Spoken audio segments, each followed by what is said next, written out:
आते हैं अमेरिका से, इंग्लैंड से, कनाडा से, ऑस्ट्रेलिया से, न जाने कहाँ कहाँ से फ़ोन आते हैं। लोग एक ही बात कहते हैं कि हमें तो जी लूट लिया, हमें तो ठग लिया। किसी ने 11,000, 5,000, 21,000, 41,000, 51, 1,00,000 रुपये लोग उनसे लेते हैं कि तुम्हारे घर में शांति हो जाएगी। ये संभव नहीं है। बात है घर में, परिवार में शांति नहीं है, सुख नहीं है, सुकून नहीं है, आपस में नहीं बनती। दो लोग हैं, पति पत्नी है, नहीं बनती। माँ बेटा है, आपस में नहीं बनती। पिता पुत्र की नहीं बनती है। भाई भाइयों के बीच झगड़ा है, भाई बहन के संबंध खराब हैं। एकल परिवार, जब तक संयुक्त परिवार थे तो उन परिवारों को कोई खतरा नहीं था। इन परिवारों में टूटन नहीं थी, दरार नहीं थी, दूरी नहीं थी। रिश्ते निभते थे, निभाए जाते थे। आज कौन है आपका? और आज घर टूट रहे हैं, रिश्ते बिगड़ रहे हैं। आज हम किसी रिश्ते के बारे में ये नहीं कह सकते कि ये रिश्ता सही है और इस रिश्ते पर यकीन किया जा सकता है, भरोसा किया जा सकता है, विश्वास किया जा सकता है। आज मां बेटे का संबंध, बाप बेटे का, भाई बहन का, भाई भाई का, पति पत्नी का, कोई संबंध आज अच्छे नहीं रह गए। प्यारी साथ संगत जी, ओम तत्सतगुरु सतगुरु सरदानंदाय नमः। प्यारी साथ संगत जी, सतगुरु सरदानंद सत्संग आश्रम आर्यनगर हिसार, जैसा कि आप सभी को विदित है, पिछले महीने की 29 तारीख यानी 29 जुलाई गुरु पूर्णिमा के पावन पर्व के अवसर से, गुरु पूर्णिमा के दिवस से हमारे आश्रम की साध्वी रचना 90 दिन का मौन धारण किए हुए हैं। ये 90 दिन की कठोर मौन साधना हर वर्ष की भांति इस वर्ष भी इन्होंने ये 90 दिन की मौन यात्रा आरंभ की है। 29 जुलाई गुरु पूर्णिमा से 26 अक्टूबर शरद पूर्णिमा की पूर्व संध्या पर यह साधना, ये यात्रा, ये सफर पूर्ण होगा। उस दिन सतगुरु सरदानंद सत्संग आश्रम आर्यनगर हिसार में आप सबका हम तहे दिल से शुक्रगुजार करेंगे। आप आए और सत्संग का लाभ उठाएं।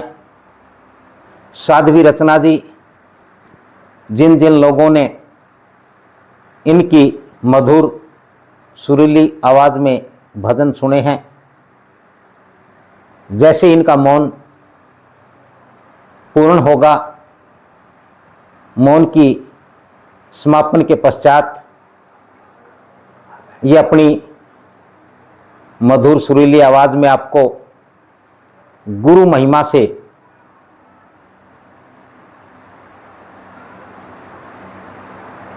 गुरु महिमा गा करके, भजनों के द्वारा आपको, आपके हृदय को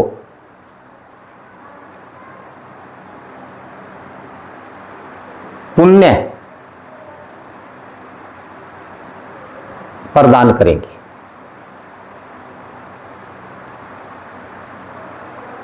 सत्संग का एक उद्देश्य है। सत्संग कोई मनोरंजन का साधन नहीं है। सत्संग प्रत्येक मनुष्य के लिए आवश्यक है, जरूरी है। यदि मनुष्य सत्संग नहीं करता है तो वह मनुष्य के शरीर में मनुष्य नहीं है। सत्संग करके ही इस नर चोले में, इस नर तन में प्राणी मनुष्य होता है, मनुष्य हो सकता है। संतों, महात्माओं, ऋषियों, मुनियों, त्यागी तपस्वियों की ये धरती है हमारा देश, और हमें बड़ा गर्व है, बड़े सौभाग्यशाली हैं हम कि हम संतों, महात्माओं की, ऋषि मुनियों की संतानें हैं। जब तक हमारे वो पूर्वज जिनके हम वंशज हैं वो इस धरा पर रहे, तब तक हमारा देश पूरी दुनिया में अध्यात्म और शांति के लिए विश्व गुरु के तौर पर जाना जाता रहा।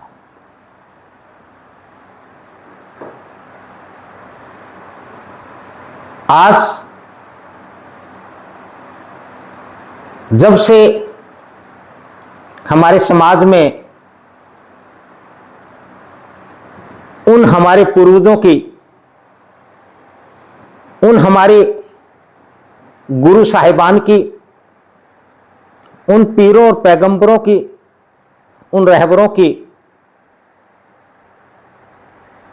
कमी होती गई, त्यों त्यों ये समाज, ये समूचा मानव समाज भटकता गया, भ्रमता गया। आज का मनुष्य विज्ञान की बात करता है, आज का मनुष्य शिक्षा की बात करता है, आज का मनुष्य विकास की बात करता है, लेकिन असल में क्या है, मनुष्य शिक्षा पाकर के भी अनपढ़ जैसा व्यवहार कर रहा है। बल्कि मैं तो यूं कहूंगा कि हमारे जो पूर्वज थे, हमारे दादा, परदादा, सरदादा, आज से 4-5 पीढ़ी पहले जो हमारे पूर्वज थे, वो आज के इन पढ़े लिखों से कहीं अधिक पढ़े लिखे थे। अनपढ़ थे,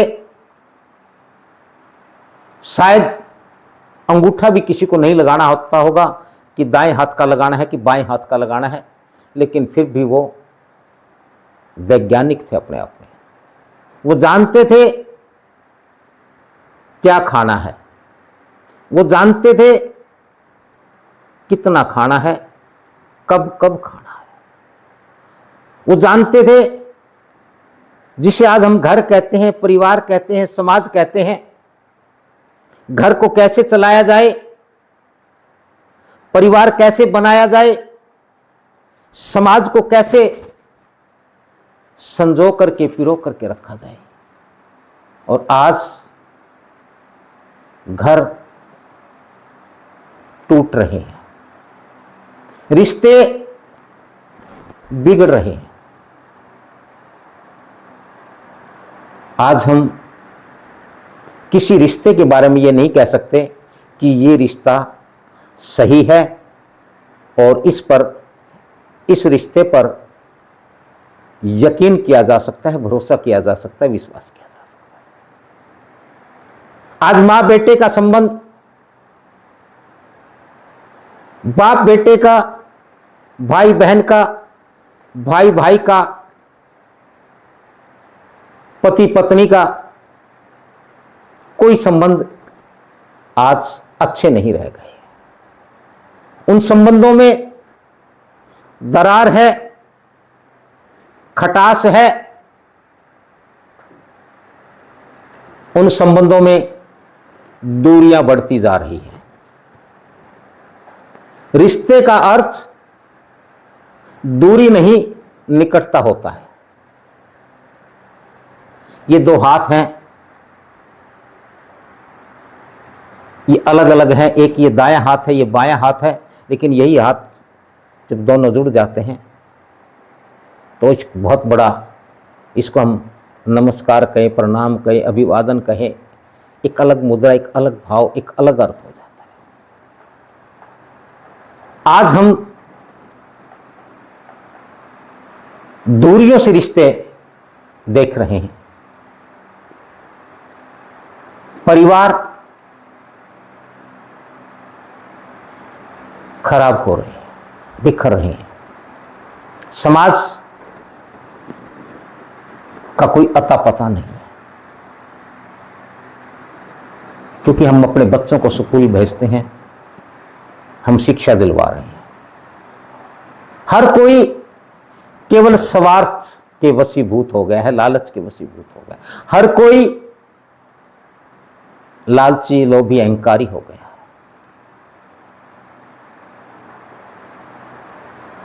एकाकी परिवार, एकल परिवार। जब तक संयुक्त परिवार थे तो उन परिवारों को कोई खतरा नहीं था, इन परिवारों में टूटन नहीं थी, दरार नहीं थी, दूरी नहीं थी। रिश्ते निभते थे, निभाए जाते थे। आज कौन है आपका? कौन बचाए? कौन जोड़े आपको? क्यों जोड़े? क्योंकि आप किसी के नहीं, कोई आपका कैसे हो सकता? आज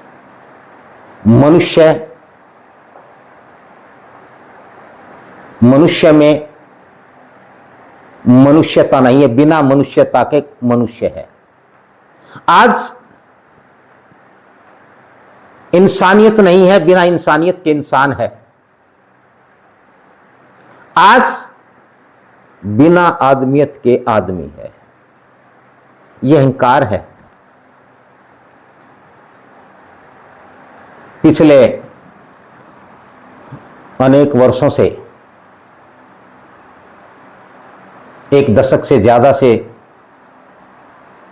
मैं मेरे सतगुरु सरदानंद जी महाराज के आशीर्वाद से, उनकी बख्शिश से, उनकी दया से, उनकी रजा से, उनकी रहमत से इस मत को चला रहा हूं। पिछले 13 वर्षों से साध्वी रचना भी मुझसे जुड़ी हुई है और सौभाग्य की बात है कि रचना जी हमारे सतगुरु सरदानंद जी महाराज जी के समय से ही जुड़ी हुई है। इन्हें भी सतगुरु सरदानंद जी महाराज से आशीर्वाद प्राप्त है, उनके सानिध्य और सामीप्य में भी ये रही है। हजारों लाखों लोगों के मेरे पास फोन आए हैं आज तक, इस पूरे अरसे में, इस पूरे दौर में आते रहते हैं, हर रोज आते हैं। एक ही बात है, घर में, परिवार में शांति नहीं है, सुख नहीं है, सुकून नहीं है, आपस में नहीं बनती। दो लोग हैं, पति पत्नी है, नहीं बनती। मां बेटा है, आपस में नहीं बनती। पिता पुत्र की नहीं बनती है। भाई भाइयों के बीच झगड़ा है, भाई बहन के संबंध खराब हैं। क्यों हुआ ऐसा? ये नौबत क्यों आई? इसके ऊपर कोई भी गौर करने के लिए तैयार नहीं है। हर कोई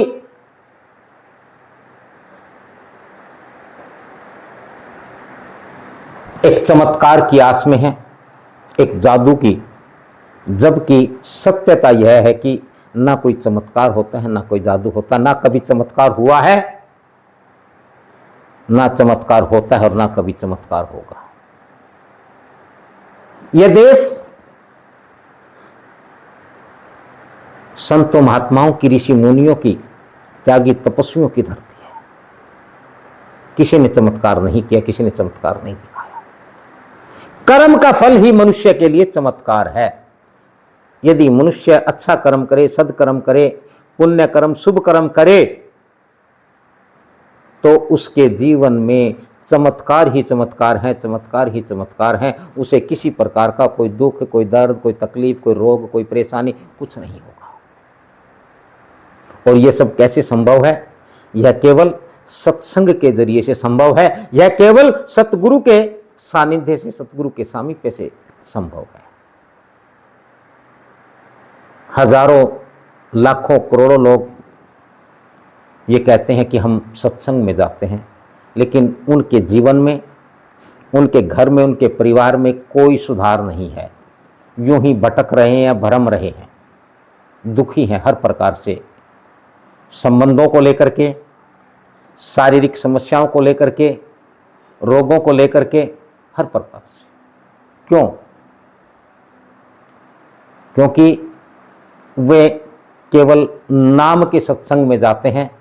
उनका, करोड़ों लोग ऐसे हैं, उनका अपने गुरु से किसी भी प्रकार का कोई मेल मिलाप नहीं है, कोई मिलन नहीं हुआ।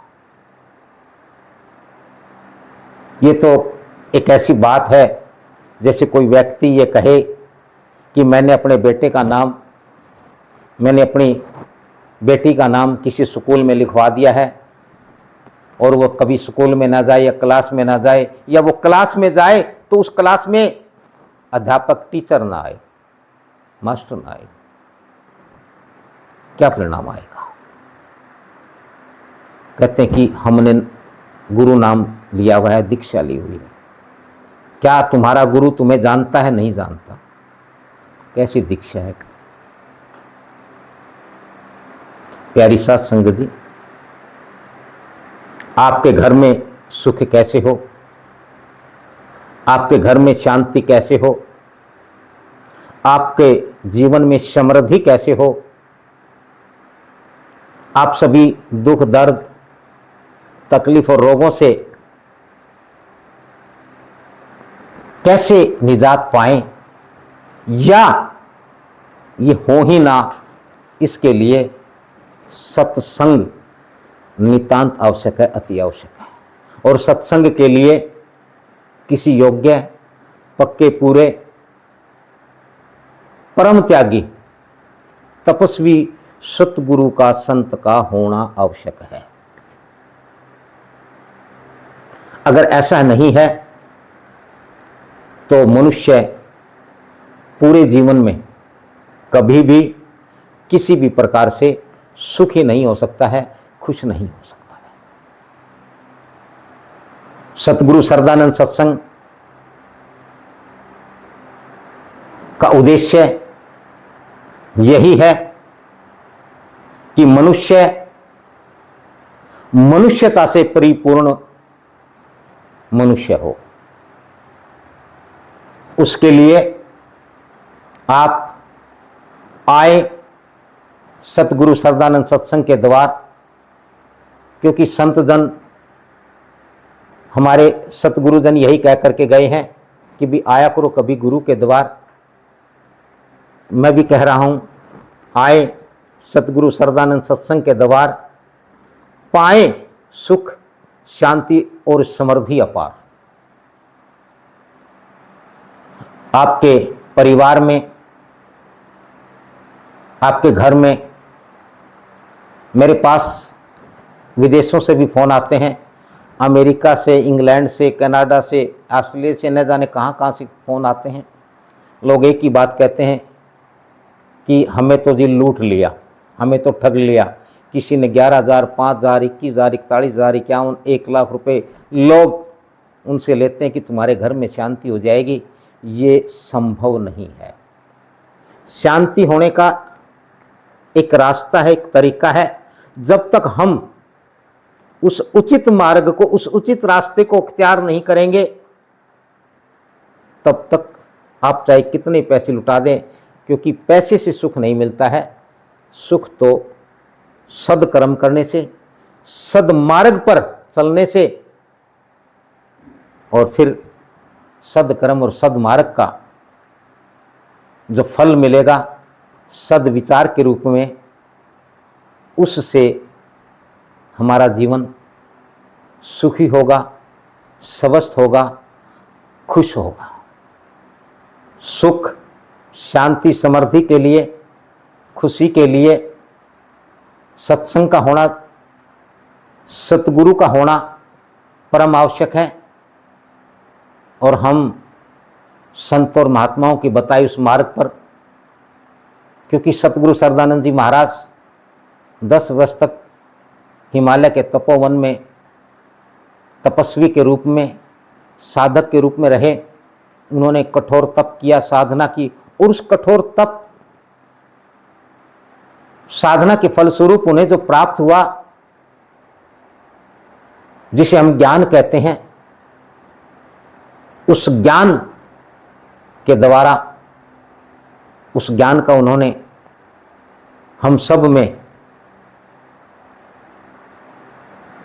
उसका वितरण किया और हम पर बख्शिश की। उसी बख्शिश का परिणाम है उनके आशीर्वाद का, उनके अनुभव का। आज हम सत्य के मार्ग पर, पूर्णतः सत्य के मार्ग पर चलते हुए, बिना किसी लाग के, बिना किसी लपेट के, बिना किसी दिखावे के, केवल सत्संग के मार्ग पर चलते हुए, और आपको जो भी चाहें सत्य की राह पर चला करके हम आपके जीवन में खुशियां, सुख और शांति, सुकून भर सकते हैं। आपके परिवार में जो कलह है, जो क्लेश है, जो रिश्तों में बिखराव आ गया, जो दूरी आ गई है, वो सब समाप्त हो सकता है, खत्म हो सकता है। आपके घर में पूर्ण शांति हो सकती है। और उसके लिए आपको केवल इतना ही करना है कि आप सतगुरु सरदानंद सत्संग आश्रम में आए। हमारे फ़ोन नंबर, संपर्क सूत्र आपको दे दिए जाएंगे, उन पर भी आप संपर्क कर सकते हैं।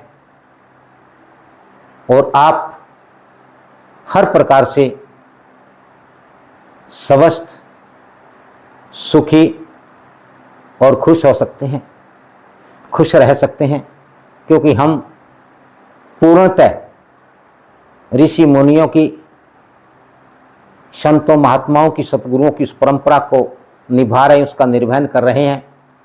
और हम चाहते हैं आपके जन्म का जो कारण है, जिस कारण से हमें यह मनुष्य का जन्म मिला है, हमारे जीवन का जो उद्देश्य है, क्योंकि हमें इस जीवन में सफलता प्राप्त करते हुए, इस जीवन में सफल होते हुए अपने जन्म को सिद्ध करना है। और सफलता और सिद्धता केवल सत्संग से, सतगुरु के सामीप्य और सानिध्य से संभव है। समय समय पर मैं आपसे रूबरू होता रहूँगा।